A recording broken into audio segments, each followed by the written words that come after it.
dengan nuansa-nuansa keagamaan yang cukup ketat, cukup keras, ya, didikan keagamaan. Tapi satu ketika beliau mengalami perjumpaan dengan Tuhan secara supranatural.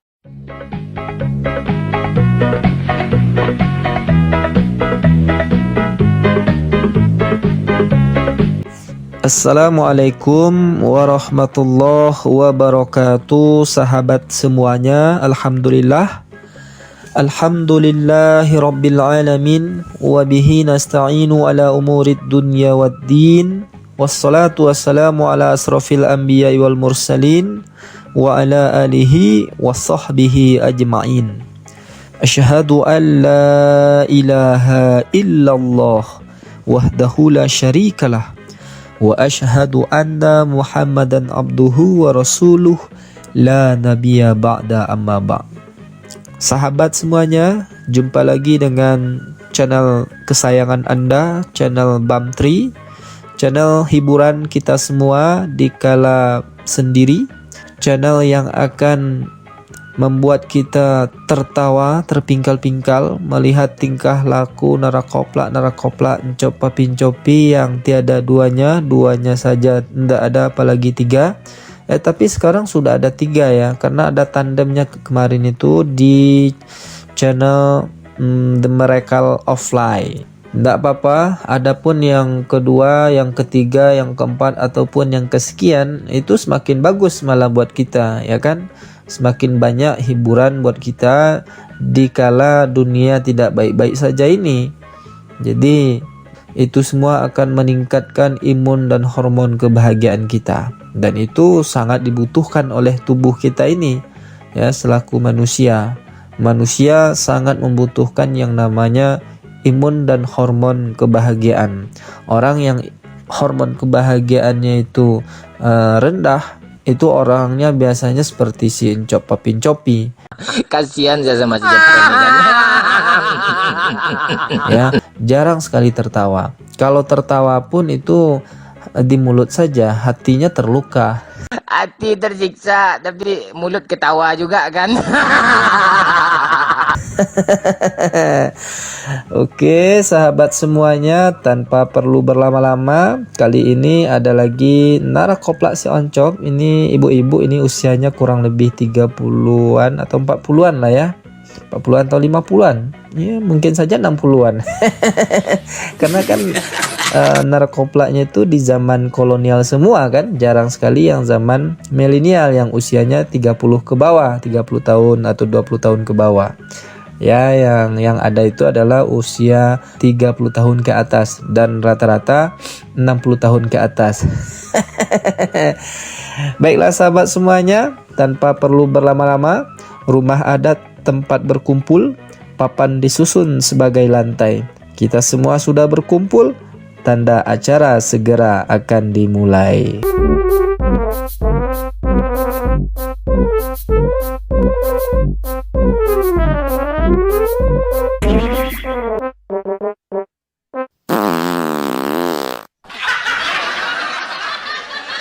Kita mengalami kebaikan Tuhan.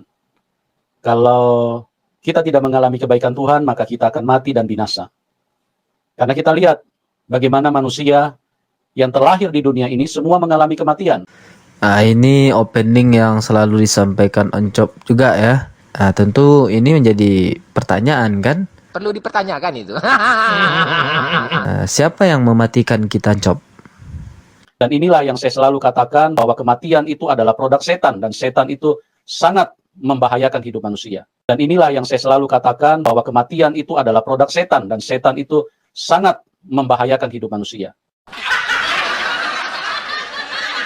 Tapi banyak jemaat Encop Papincopi ini tidak setuju dengan itu. Nah, ini gimana nih, Encop?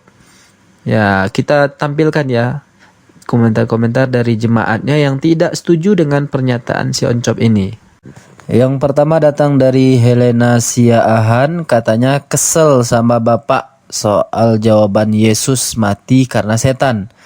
Belajar lagi Pak, jangan mempermalukan umat pengikut Kristus. Dengan jawaban Bapak yang asal ngomong, bisa-bisa banyak yang mu'alaf karena nggak masuk akal kematian karena ulah setan. Ini yang pertama ya dari Helena Siahaan. Sebenarnya banyak yang berkomentar seperti ini ya. Saya ambilnya dari Helena ini saja, sudah mewakili umat Kristen yang lain ya.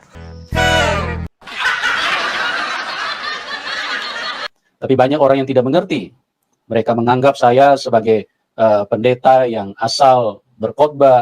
Mereka menganggap saya sebagai pendeta yang asal berkhotbah.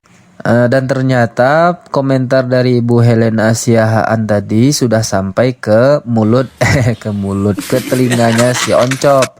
Ya, sudah sampai ke telinga si Oncop, makanya si Oncop berkata, banyak orang jemaat mengatakan saya ini pendeta yang asal bicara dalam berkhotbah. Ya, masalah kependetaannya pun diragukan oleh jemaatnya. Ini namanya saya coret saja ya. Takutnya nanti dia nggak suka kan, karena komentarnya agak pedas nih. Agak ngeri-ngeri sedap ya. Katanya, saya ragu orang ini pendeta. Karena di setiap room diskusi orang ini malah mempermalukan agama Kristen itu sendiri.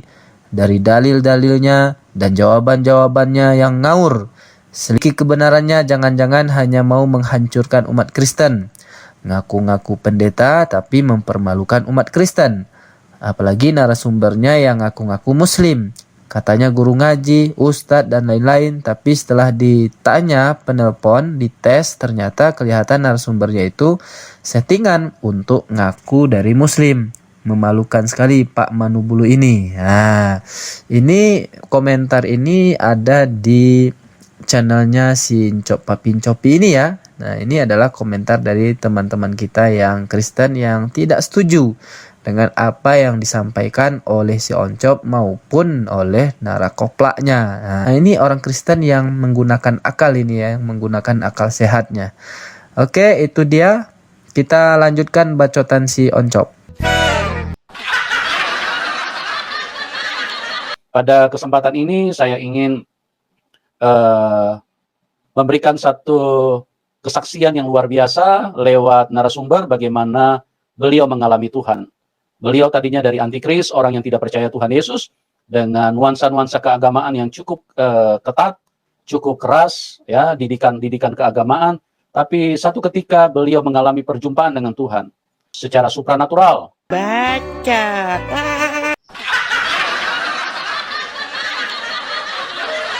Oke, kita sambut narasumber kita, Ibu Risma. Shalom, Ibu Risma. Salam Pak, salam Pak, salam Pak. Ya, apa kabar Ibu? Puji Tuhan baik, luar biasa Pak. Puji Tuhan baik, luar biasa Pak.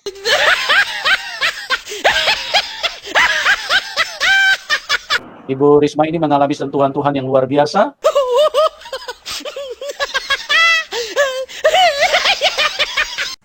Kirain tadi nangisnya kenapa kan? Ternyata dia sudah mengalami sentuhan Tuhan, sahabat. Sedap ya beritanya ya. Oke, kita singkat saja ceritanya. Perkenalkan, nama saya Risma. Nama saya dulu Andi Risma, Andi Sulo Ambokoi. Tapi setelah saya dibaptis, nama saya berubah menjadi Esther Risma Sopaheluakan. Sopaheluakan itu adalah marga daripada suami saya. Kebetulan dia adalah orang suku dari Ambon. Saya adalah anak dari seorang perwira TNI Angkatan Darat. Orang tua saya adalah seorang perwira TNI Angkatan Darat. Dan ibu saya adalah seorang PNS TNI Angkatan Darat juga. Dari segi dia mengajarkan saya doktrin sangat keras. Jadi waktu itu saya dilarang keras untuk berteman atau bergaul dengan orang yang tidak seiman dengan saya. Jadi teman-teman saya itu, saya bersahabat ada 7 orang, tidak ada yang Kristen, semuanya Islam. Ayah saya memang melarang keras untuk berteman dengan agama di luar agama Islam. Tapi bagi saya itu bukan masalah karena saya dipertemukan dengan seorang laki-laki yang menjadi suami saya sekarang. Dia Kristen. Ayah saya memang melarang keras untuk berteman dengan agama di luar agama Islam. Tapi bagi saya itu bukan masalah karena saya saya bisa menarik dia untuk masuk ke Islam. Itu rencana saya.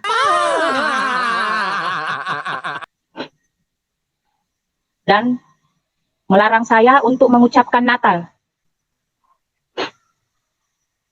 Melarang saya untuk mengucapkan, meskipun itu cuman Selamat Natal. Jangankan Selamat Natal, melihat pohon Natal pun yang berkilau, ayah saya marah. Tapi bagi saya itu bukan masalah, karena waktu kecil saya kadang mengagumi pohon Natal itu. Kok ada ya pohon macam indah begitu. Maka dari itu, ketika saya sudah berkenalan dengan dia, saya sudah mencoba supaya menarik dia masuk ke Islam. Tapi yang dia katakan adalah roh yang ada padaku lebih besar kuasanya daripada roh yang ada di dunia ini. Air putih dituang ke dalam gelas, gelasnya pecah, air tumpah ke bantal. Ngakunya Islam dididik dengan keras, ternyata murtad karena rudal. Mau gimana lagi kan? Rudal sungguh mengalihkan duniaku ya. Sebetulnya itu ceritanya ya. Rudal lah yang sudah mengubah hidupku. Harusnya itu saja kan, nggak perlu diembel-embel pakai cerita dari muslim yang keras lah, muslimah yang taat, fanatik segala macam. Nggak perlu lah ya, apalagi bawa-bawa orang tua, didikan orang tua seperti itu ya. Udah bilang aja saya murtad karena rudal gitu. Udah selesai perkara kan. Ini ndak promosi aja terus kerjaannya. Ya mungkin ini karena terlalu banyak memakai salon pas mungkin ya. Mungkin karena terlalu banyak memakai salon pas ya, makanya pikirnya itu ya promosi terus ya, sales terus, nyales terus. Pagi nyales, siang nyales, malam nyales. Ya kerjanya nyales terus, mungkin sedang tidur pun nyales juga tuh.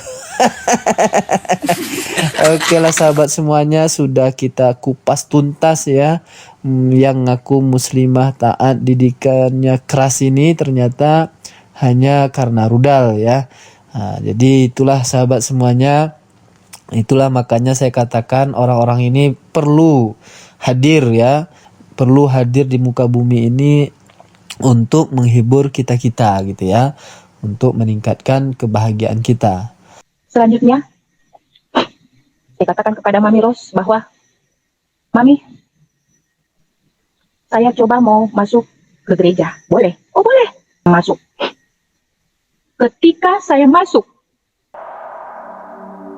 ke dalam gereja, masih di pintu masuk. Saya masuk jalan, tiba-tiba bulu-bulu saya mulai ujung rambut sampai ujung kaki merinding. Dan saya katakan, aduh, dalam hati saya, ini pasti tempat yang tidak beres. Karena kalau menurut Islam, kalau ada hal-hal yang membuat orang merinding, berarti itu sesuatu yang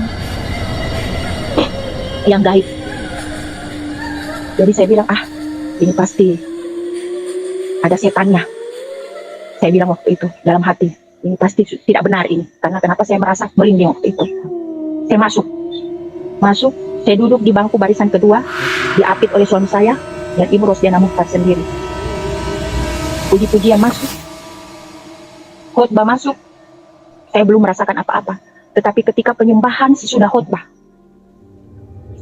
waktu itu penyembahan, tiba-tiba saya menangis.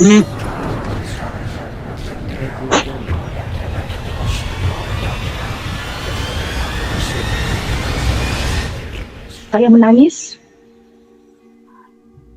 Saya tidak tahu juga waktu itu perasaan saya bagaimana, kenapa sampai air mata ini tumpah seperti air mancur jatuh.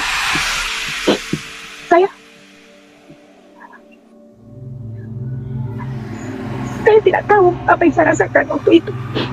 Perasaan ini macam remuk. Hati saya macam remuk. Macam hancur, remuk. Dan akhirnya cerita ini diakhiri dengan halusinasi tingkat tinggi. Halusinasi ya. Iya, tadi ketika ibu ini sudah nikah dengan rudalnya Oten, kemudian dia berjumpa dengan seorang pastor perempuan lalu diajak ke gereja. Nah, disinilah halusinasi itu berawal ya, dengar suara atau apalah itu ya kan segala macam. Kemudian dia menangis dan tidak tahu kenapa air matanya keluar seperti pincuran. Nah, luar biasa halusinasinya ya, dan ceritanya yang super duper koplak gitu. Demikian sahabat semuanya, saya rasa sudah cukup terbukti dia bukan muslimah yang taat, didikannya keras. Ternyata dia hanya pindah agama karena sesuatu yang tersembunyi di balik horor ya. Oke, itu saja sahabat semuanya. Terima kasih atas segala perhatiannya. Mohon maaf atas segala kekurangannya. Yang benarnya tentu datang dari Allah dan Rasul, dan yang salahnya tentu datang dari kami yang menyampaikan. Assalamualaikum warahmatullahi wabarakatuh.